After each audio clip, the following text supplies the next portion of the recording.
shake the powders down to the bottom, and then I cut the top off. Do not tilt upside down, just tilt it 45 degrees or so. That's it. And then set it down. This is the bottom side, okay? And then we're going to fill the bottom part of the tray first. Muzzle, we're going to give it 30 seconds.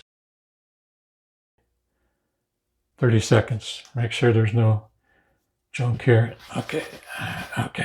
And then just tilt this upside down. Look, no powders are coming out anywhere. See, just some water, whatever, no powders. Let's fill the top one. I'll take this one here, and you see the powders have kind of gelled down in there. You press it down, and it goes between the teeth.